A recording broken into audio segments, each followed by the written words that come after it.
আসসালামু আলাইকুম এভরিওয়ান, চলে আসলাম নতুন একটা ভিডিও নিয়ে। তো আমি আজকে ইলিশ মাছ দিয়ে বেগুন ভর্তা করব।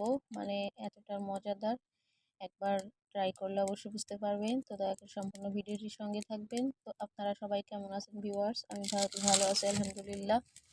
তো কে কোথায় থেকে ভিডিওটি দেখছেন দয়া করে সম্পূর্ণ ভিডিওটি দেখে তারপরে লাইক কমেন্ট করবেন। তো এখানে আমি একটা ইলিশ নিয়েছি, আস্ত ইলিশ। তো সম্পূর্ণ ইলিশটাই আজকে আমি ভর্তা করব। তো প্রিয় আপু ভাইয়ারা দয়া করে সম্পূর্ণ ভিডিওটির সঙ্গেই থাকবেন। আর যারা লাইক দেন না, প্লিজ একটা লাইক দেওয়ার ভিডিওটিতে দেখবেন। তো এখানে আমি মাছটা পরিষ্কার করে নেব, সুন্দর করে ক্লিন করে নেব। তো আইসটা আমি হাত দিয়ে উঠিয়ে নিয়েছি। আর দেখুন মাছটা কোন কিভাবে কেটেছি দেখুন, যাতে কাঁটাগুলো একবারে খুঁজে না পাওয়া যায়, ভর্তাটা খেতে যাতে অসুবিধা না হয়। তো সেম পুরো মাছটা আমি এভাবে সুন্দর করে কেটে নিয়েছি। তো আপনারাও ঠিক এভাবেই কাটবেন। যদি আমার প্রসেসে ভর্তাটা করেন তাহলে খুব মজা হবে খেতে, আর কোনো ঝামেলাই করবেন না। তো মাছের ভিতর থেকে আমি সব যে ফুলকা টুলকা থাকে ওগুলো আমি বের করে নিয়েছি। আর পেট থেকেও যে নাড়িটা থাকে ওটাও বের করে নিয়েছি। তো এটা এখন ক্লিন করে নিয়েছি। আর এখন এটাতে হলুদ লবণ দিয়ে আর একটু সামান্য পরিমাণে মরিচের গুঁড়া দিয়ে আমি ম্যারিনেট করে নিব। তো এই যে আমি প্রথমে লবণটা দিয়ে একটু সুন্দর করে চেপে চেপে মাখিয়ে নেব। এখন হলুদ গুঁড়ো দিয়ে দিলাম কালারের জন্য। তো দিয়ে আমি সুন্দরভাবে কিন্তু এটা মেখে নিব। তো দেখুন পুরো মাছটা আমি কিভাবে হলুদ দিয়ে মেখে নিচ্ছি। তো যদি কোনো নতুন বন্ধু আমার ভিডিওটা প্রথমবার দেখেন কিন্তু চ্যানেলটা সাবস্ক্রাইব করেননি, রিকোয়েস্ট থাকবে অবশ্যই আমার চ্যানেলটা সাবস্ক্রাইব করে বেল আইকনটি বাজিয়ে রাখবেন। তো আমি সুন্দর করে কিন্তু দেখুন চেপে চেপে আমি মশলাগুলো ভিতরে যাতে যায় এদিকে একটু আমি খেয়াল রেখে মানে মাখিয়ে নিচ্ছি। তো আমি কানের ভিতর দিয়েও কান সাজে থাকে ওটার ভিতর দিয়েও হলুদ লবণ সুন্দরভাবে পৌঁছে দিচ্ছি, যাতে সব জায়গায় পারফেক্টভাবে মশলাগুলো যায়। তো আপনারাও ঠিক এই প্রসেসেই করবেন। তো এই যে আমি এখন এটা কিছুক্ষণের জন্য রেখে দেব। আপনারা চাইলে রেখেও দিতে পারেন, আবার সাথে সাথে করতে পারেন। তো আমি এখন কড়াইতে চলে আসছি। এটা আমি 10 মিনিট রেখেছিলাম, আপনারা চাইলে আরও বেশিক্ষণও রাখতে পারবেন। তো এখানে আমি তেল দিয়ে দিলাম, একটু বেশি করেই তেল দিতে হবে যাতে মাছটা সুন্দর করে ভাজা হয়। তো এখন তেলটা আমি কুসুম গরম করে নিয়ে মাছটা দিয়ে দিলাম। অতিরিক্ত গরম করলে কিন্তু মাছটা সেদ্ধ হবে না, শুধু পুড়েই যাবে।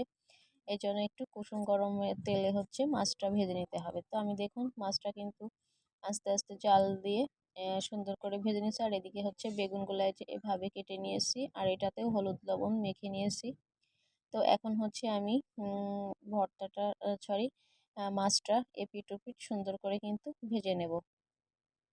তো যারা আমার ভিডিওটি দেখতেছেন তাদেরকে জানাই অসংখ্য ধন্যবাদ ও আমার পক্ষ থেকে রইল অনেক ভালোবাসা। তো এখানে মাছটা কিন্তু এক সাইড আমি কড়াইটা মানে কাত বাঁকা করে করে তেলটা সম্পূর্ণ জায়গা দিয়ে মাছটা কিন্তু আমি ভেজে নিচ্ছি। তো এই ভর্তাটা কখনো এভাবে ইলিশ লেজ বা মাথা ভর্তা অনেক সময় করে থাকেন।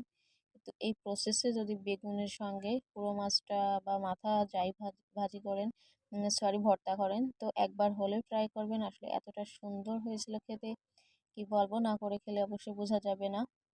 শুধু আমার মুখের কথা না, অবশ্যই একবার ট্রাই করবেন, তারপর কমেন্টে জানাবেন। তো যাই হোক আমি এক পিঠ একটু ভেজে নিয়েছি সুন্দর করে। আর এই পিঠটা আমি ভেজে নিচ্ছি। তো মাছটা কড়াইতে একটু লেগে গিয়েছিল। তো এখন সাইড দিয়ে আমি বেগুনগুলাও সুন্দর করে দিয়ে দিচ্ছি ভেজে নেওয়ার জন্য। তো বেগুনগুলা একটু তেলে সুন্দর করে ভেজে নিচ্ছি। এখানে আপনি চাইলে তেল কম দিয়েও বেগুনগুলো আলাদা করে ভাজতে পারেন। তো আমি ভাবলাম সাইডের জায়গাটা আছে, তো এখানে আমার বেগুনটা ভাজা হয়ে যাবে, এই জন্য আমি এটা একসঙ্গে ভেজে নিলাম। তো আমি একটু বেগুনটা যেন পুড়ে না যায় সেদিকে খেয়াল রেখে সমস্ত কিছু একসঙ্গে আমি সুন্দর করে ভেজে নিয়ে এই যে দেখুন উঠিয়ে নিয়েছি। এখানে আমি পেঁয়াজ কেটে নিয়েছি আর কিছুটা শুকনো মরিচও ভেজে নিয়েছি। তো এই সমস্ত কিছু এখন আমি হাত দিয়ে মেখে নিব। তো এভাবে যদি ভর্তাটা করেন, কি বলবো, না করলে বুঝবেন না কতটা মজা হয়। তো বেগুনগুলাও কিন্তু সুন্দর করে ভাজা হয়েছিল, দেখেই বুঝতে পারতেছেন। এখন হচ্ছে আমি হাত দিয়ে ভর্তাটা সুন্দর করে মেখে নিব। আর তার আগে কী করবো, বড় যে কাঁটাটা থাকে ওই কাঁটাটা হচ্ছে আমি বের করে নিব।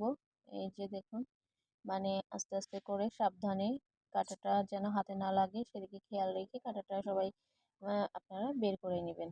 আমি যেভাবে করতেছি ঠিক এইভাবেই। তো দেখুন কত বড় একটা কাঁটা।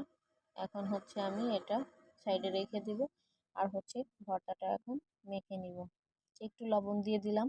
এই লবণ যেহেতু বেগুন আর মাছ ভাজার সময় দিয়েছিলাম, তো এখানে হচ্ছে অল্প একটু লবণ দিয়ে দিলাম, যাতে হচ্ছে আমি পরে স্বাদটা টেস্ট করে আবার অ্যাড করে দেব। যদি কম হয় তো আগেই বেশি লবণ দেওয়া যাবে না। এখানে হচ্ছে আমি হাত দিয়ে ভর্তাটা করতেছি। তো আপনারা চাইলে যে ভর্তা করার একটা হামার থাকে ওটা দিয়েও করতে পারেন। তো আমি এটা দিয়ে হাত দিয়েই করতেছি। আসলে যত যাই বলেন, হাত দিয়ে করে ভর্তা খাওয়ার মজাই আলাদা। তো এখন হচ্ছে আমি সরিষার তেল দিয়ে দিলাম। তো সরিষার তেলটা দিয়েও আমি হচ্ছে আবারও একটু মেখে নিচ্ছি হাত দিয়ে মরিচ ভর্তাটা। তো এই ভর্তাটাও কিন্তু, মরিচ ভর্তাটা খেতে কিন্তু ভালো লাগে ভাতের সঙ্গে বা যে কোনো ভর্তার সঙ্গে, এটা খুব ভালো লাগে। তো আমি হচ্ছে আজকে ভর্তাটা করবো, এই জন্য আর এটা রাখলাম না। তো এখন হচ্ছে আমার মশলাটা, সরি, পেঁয়াজ মরিচ আর সমস্ত মাছ আর বেগুন সব কিছু একসাথে সুন্দর করে হাত দিয়ে মেখে নিব। যে আমি কিন্তু সুন্দরভাবে হাত ভর্তাটা মেখে নিচ্ছি। তো আমার ভিডিওটি দেখতে দেখতে যারা এখনো পর্যন্ত আমার সঙ্গেই আছেন তাদেরকে জানাই অসংখ্য ধন্যবাদ, আর আমার পক্ষ থেকে রইল অনেক ভালোবাসা। তো আর একবার রিকোয়েস্ট করব, যারা আমার ভিডিওতে লাইক দেন না প্লিজ একটা লাইক দিয়ে দিবেন। আমি প্রত্যেকের ভিডিওতে লাইক দিয়ে দেখি ইনশাল্লাহ, সবসময় এটাই করব।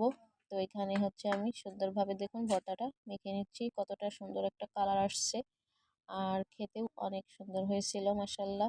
তো যারা করতে চান, এমন না যে আস্ত ইলিশ ছাড়া ভর্তাটা করতে পারবেন না, আপনি হচ্ছে পিস পিস করে যে ইলিশগুলো আমরা রেখে দিই ওগুলা দিয়েও ভর্তাটা করতে পারবেন। তো যেভাবেই করেন হবে। তো এখানে হচ্ছে আমি যে তেলটা, মানে ইলিশ যে ভেজে রেখেছি যে তেলটা ছিল, এই তেলটা একটু দিয়ে দিলাম। এটা দিলে আরও ভর্তাটা বেশি ইয়াম্মি হবে খেতে, এই জন্য এটা আমি দিয়ে দিলাম। আপনারা চাইলে নাও দিতে পারেন। আমরা কিন্তু ইলিশ মাছ ভেজে তেলটা থাকে এটা কিন্তু আমরা সবাই খুব পছন্দ করি। তো এটা ভর্তার মধ্যে দিলে আরও অনেক ভালো লাগবে। তো আমার ভর্তাটা হচ্ছে কমপ্লিট। এখন হচ্ছে আমি পরিবেশন করে নেব। তো আজকের রেসিপি আপনাদের কাছে কেমন লাগলো অবশ্যই কমেন্টে জানাবেন। আর যদি ভালো লাগে আত্মীয় পরিজনের মাঝে শেয়ার করে দিবেন। আজ এ পর্যন্তই, দেখা হবে অন্য কোনো ভিডিওতে। তো আসসালামু আলাইকুম, আল্লাহ হাফেজ। সম্পূর্ণ ভিডিওটি দেখার জন্য অসংখ্য ধন্যবাদ আপনাদেরকে।